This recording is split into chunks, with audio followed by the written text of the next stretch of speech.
अमरावती जिला परिषद में मंगलवार से तबादले की प्रक्रिया शुरू हो गई। पहले दिन निर्माण, सामान्य प्रशासन, पशुपालन और ग्रामीण जलापूर्ति विभाग के 81 कर्मचारियों का तबादला किया गया।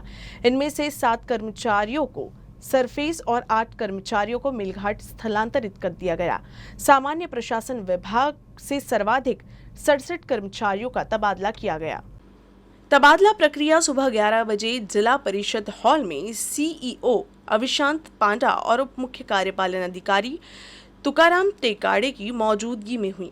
इसमें सहायक प्रशासन अधिकारी, वरिष्ठ प्रशासन अधिकारी, विस्तार अधिकारी सांख्यिकी, वरिष्ठ सहायक लिपिक, कनिष्ठ सहायक लिपिक, परिचालक, क्लीनर चालक का स्थलांतरण शामिल था।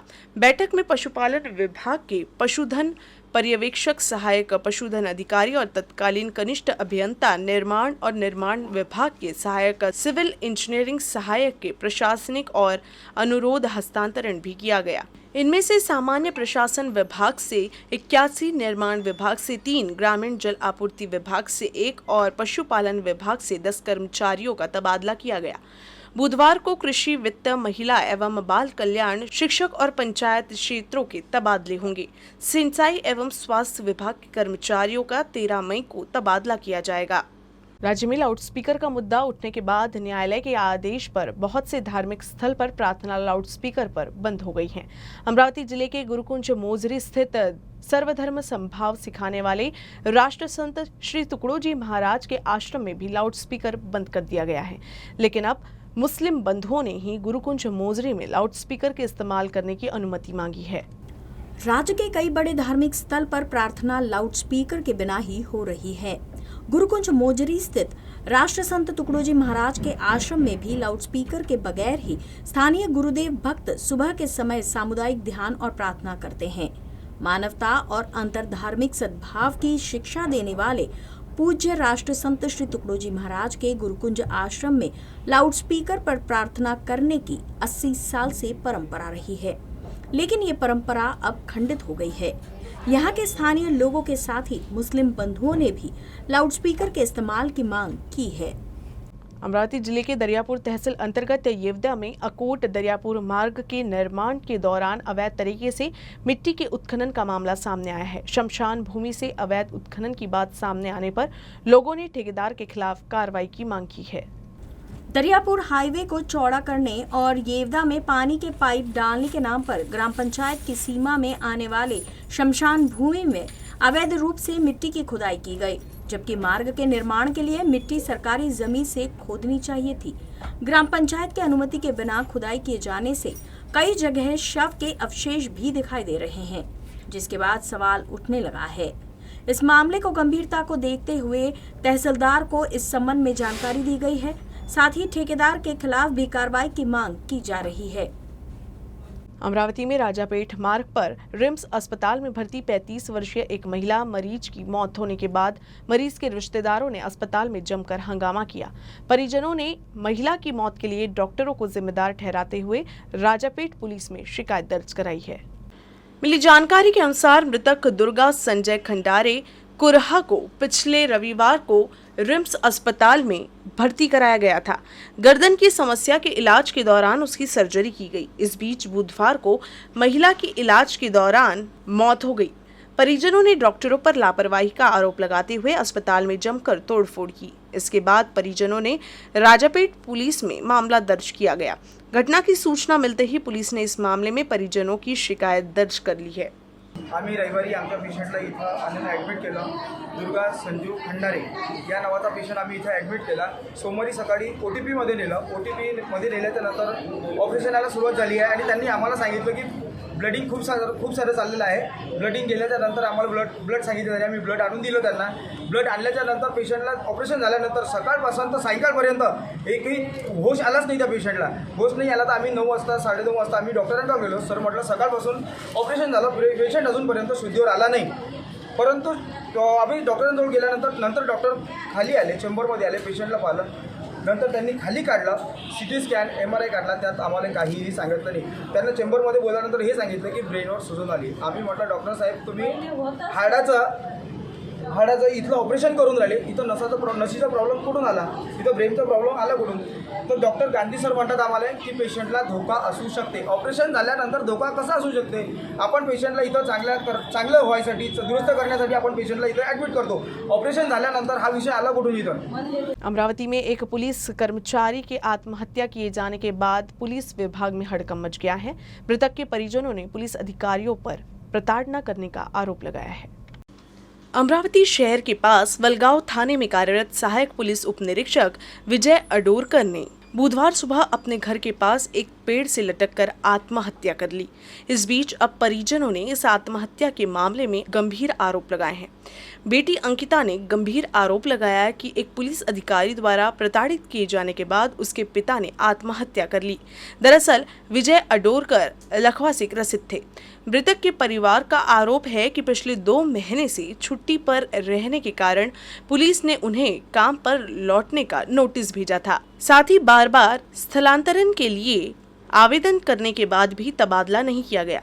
परिजन का कहना है कि इसी वजह से पिता ने आत्महत्या की है. इस बीच परिवार ने कहा कि जब तक दोषी अधिकारियों के खिलाफ कार्रवाई नहीं की जाती तब तक शव को स्वीकार नहीं किया जाएगा. वडिलांनी सुसाईड केलं तर पूर्ण मी आरोप जे आहे ते CP आरती सिंग आणि वलगावचे जे ठाणेदार आहे वाडसे साहेब त्यांच्यावर टाकते आहे. कारण की त्यांनी माझ्या वडिलांवरती खूप प्रेशर आणलेला. माझ्या वडिलांनी नोटीस पाठवला त्यांनी की तुमच्या तब्येतीवर आम्हाला संशय येत आहे. माझ्या वडिलाला पॅरालिसिसचा झटका आलेला. CP आरती सिंग यांनी कोरोनाच्या काळात बदल्या केलेल्या कर्मचाऱ्यांच्या बदल्या करण्याचा आदेश नव्हता, तरी तिने आदल्या बदली केला. तरी विनंती अर्ज करून सुद्धा तिने केलेला नाही. परिस्थिती जाणलेली नाही. तिने पूर्ण तब्येतीची काळजी दाखवून सगळे कागदपत्र दाखवून सुद्धा तिने जाणलेलं नाही. मी सुद्धा गेलेली तिथं, तर ती बोलली मला मी कोरोना आहे, मी कोरोना पेपरला हात नाही लावत. आणि दुसऱ्यांकडून गुलदस्तीवर घेतलं आरती सिंगने.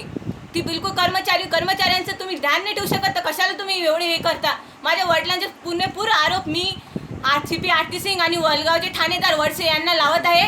आणि जोपर्यंत मला न्याय मिळत नाही तोपर्यंत मी बिलकुल मृतदेहाला का पूर्ण हात लावणार नाही. मी पूर्ण सस्पेंड झाली पाहिजे ते आरती सिंग आणि वडसे साहेब. बिलकुल पूर्ण कर्मचाऱ्यांचं तुम्ही काळजी नाही करू शकत, तर कामाची नाही आहे तुम्ही.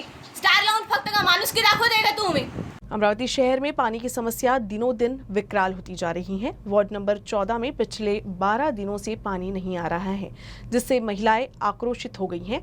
महिलाओं ने तिवसा नगर पंचायत कार्यालय में 2 घंटे धरना दिया और प्रशासन की क्रूर प्रबंधन पर रोष व्यक्त किया.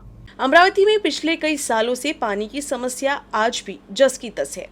चुनाव आते ही विपक्ष और सत्ता पक्ष शहर के पानी के मुद्दे को लेकर एक दूसरे पर वार कर रही हैं, लेकिन सैकड़ों महिलाओं ने नगर पंचायत में प्रदर्शन करते हुए प्रशासन का विरोध किया और आरोप लगाया कि पानी को लेकर कुछ नहीं किया जा रहा है. कई महिलाओं ने कार्यालय में नारेबाजी भी की.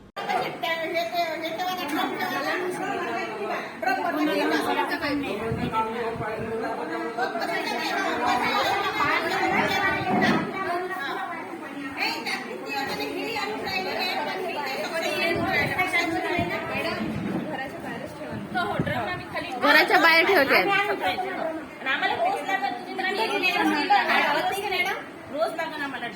आदिवासी बहुल मेलघाट क्षेत्र में मजदूरों को रोजगार दिलाने का दावा तो किया जाता है, लेकिन वास्तविकता ये है कि यहाँ के लोग अभी काम के लिए पलायन कर रहे हैं. क्या है मेलघाट में मजदूरों की स्थिति, देखते हैं ये खबर. अमरावती जिले का मेलघाट आदिवासी बहुल क्षेत्र है. ये भाग भी विकास के कोसों दूर है, जिस कारण यहाँ बहुत गरीबी भी है.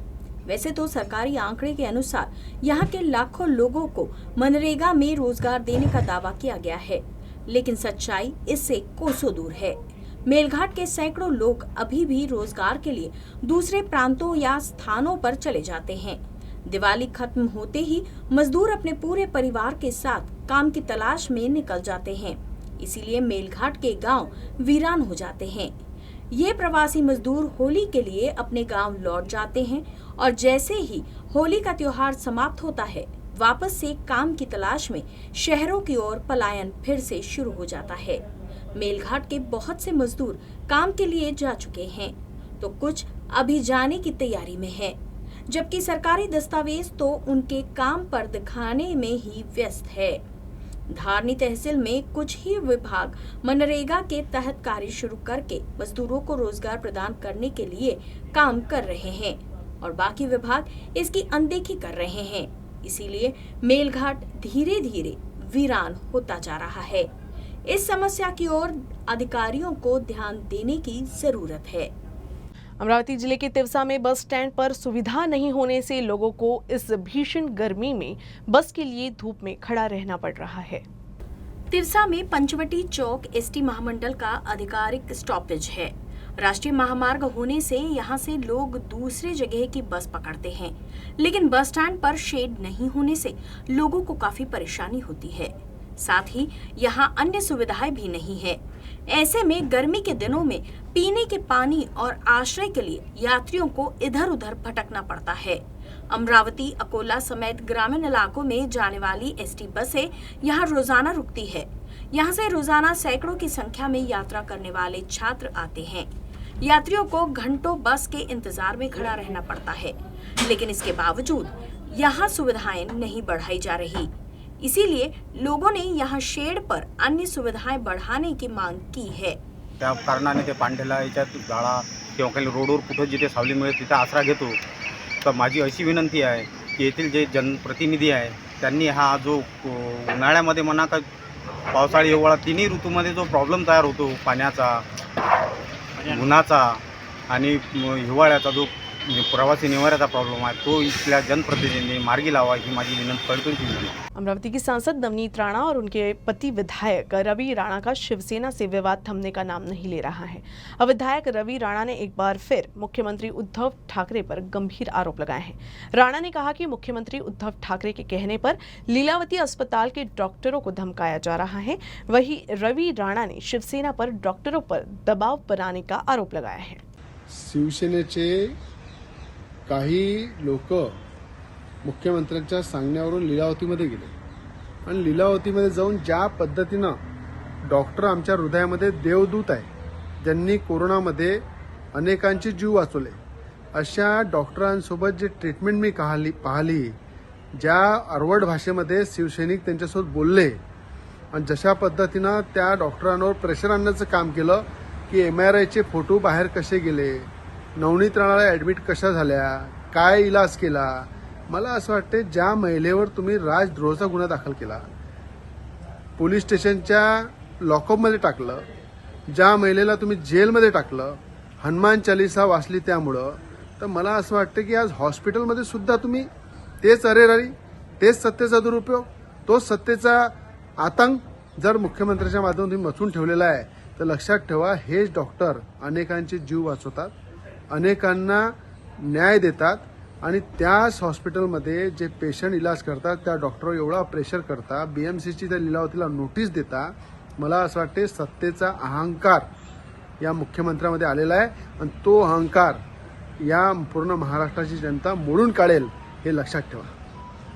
राष्ट्रसंत श्री तुकडोजी महाराज की जीवन गाथा का प्रचार प्रसार करने वाले उद्धव गाडेकर महाराज का निधन हो गया है। अमरावती जिले के राष्ट्रसंत श्री तुकडोजी महाराज के कार्यों का प्रचार प्रसार करने वाले अखिल भारतीय श्री गुरुदेव सेवा मंडल के आजीवन उपदेशक उद्धव गाडेकर महाराज का मामूली बीमारी के कारण निधन हो गया है। गाडेकर महाराज अपने कीर्तन के माध्यम से तुकडोजी महाराज के उपदेश को जन जन तक पहुंचाने का काम किए थे। समजा भगवान बुद्धाच्या पंचशिलाचा, कुराणाचा, पुराणाचा, बायबलाचा, ज्ञानेश्वरीचा, गाथ्याचा, ग्रामगीतेचा जर अभ्यास केला तर तुम्हालाही साधू संत होता येईल की नाही? पहा मग 25 वर्षानंतर एखाद्या गावाचा सरपंचही तुमच्यात बसेला आहे, बरोबर आहे?